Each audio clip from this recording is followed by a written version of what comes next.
इतिहास में ना कुछ नाम सिर्फ स्याही से नहीं लिखे जाते, वो तो वीरता और बलिदान के लहू से लिखे जाते हैं।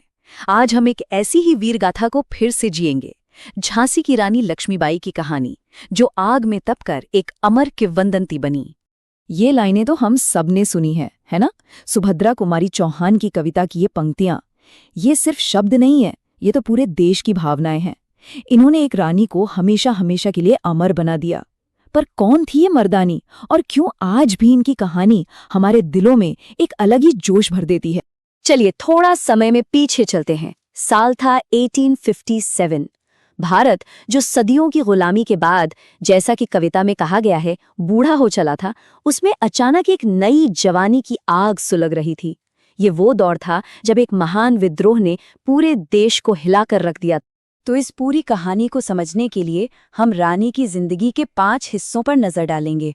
वो कौन थी, उनका बचपन कैसा था, एक रानी के तौर पर उनका शासन और संकट का दौर, आज़ादी के लिए उनका महान बलिदान, और आखिर में उनकी वो विरासत जो आज भी जिंदा है।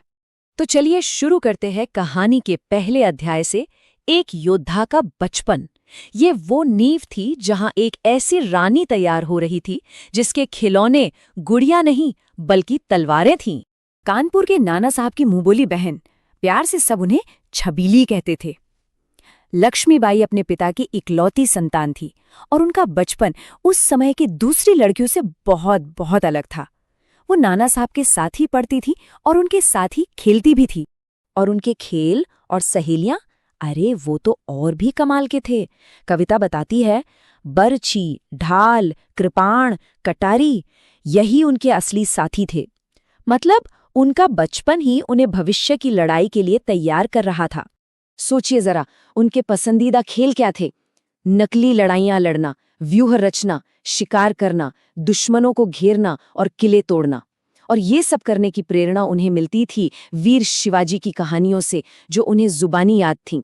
अब कहानी आगे बढ़ती है और हम उनकी जिंदगी के दूसरे पड़ाव पर पहुंचते हैं, रानी का शासन और फिर संकट का दौर। ये उनकी जिंदगी में खुशियों की एक छोटी सी सुबह थी, जिसके ठीक बाद एक भयानक तूफान आने वाला था। उनकी शादी हुई झांसी के राजा से और वो रानी लक्ष्मीबाई बनकर झांसी पहुंची। कहते हैं उनके आने से पूरे राजमहल में जैसे बहार आ गई थी, मानो झांसी को उसकी किस्मत ही मिल गई हो। लेकिन ये खुशियां ज्यादा दिन तक टिक नहीं पाईं। समय ने ऐसी करवट ली कि चुपके चुपके एक काली घटा छा गई।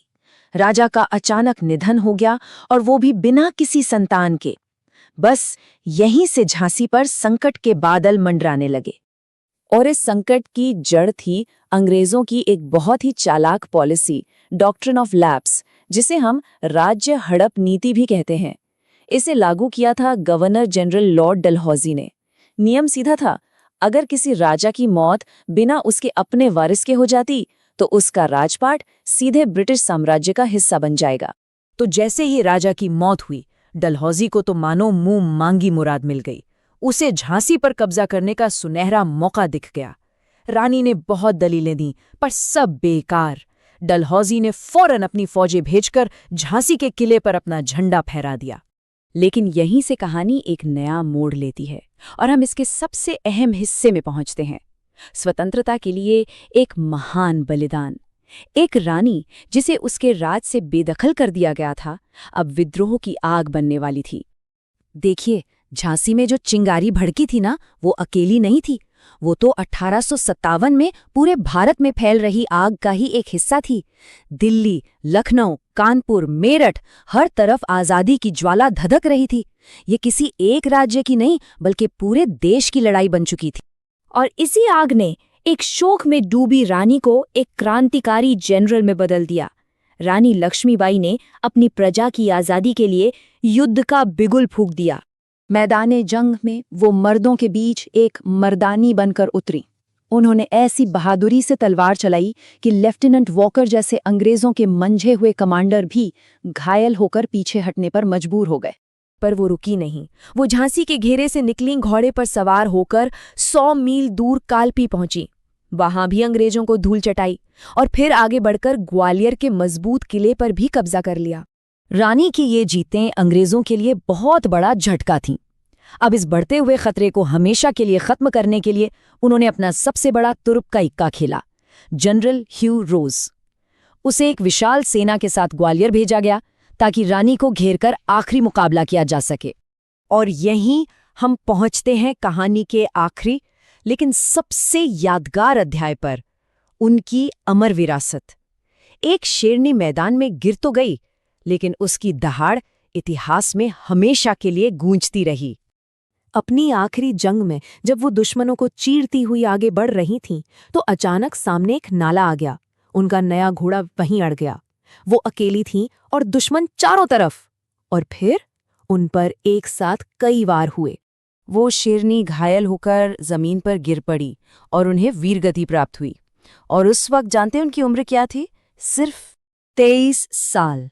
जी हाँ, सिर्फ 23 साल की उम्र में वो साहस और हिम्मत की एक ऐसी मिसाल बन गई जो हमेशा के लिए अमर हो गई। वो कोई साधारण इंसान नहीं थी, वो तो स्वतंत्रता की देवी बनकर हम सबको एक नई राह दिखाने आई थी। जैसा कि कविता में कहा गया है, तेरा स्मारक तू ही होगी, तू खुद अमिट निशानी थी। मतलब उनकी असली विरासत किसी पत्थर की इमारत में नहीं, बल्कि उनकी अपनी कहानी में है। एक ऐसी निशानी जिसे कोई कभी मिटा नहीं सकता। तो आखिर में सवाल यही है कि एक 23 साल की लड़की ने निराशा और गुलामी के उस दौर में जो कर दिखाया, उनकी वो कहानी आज हमें क्या सिखाती है?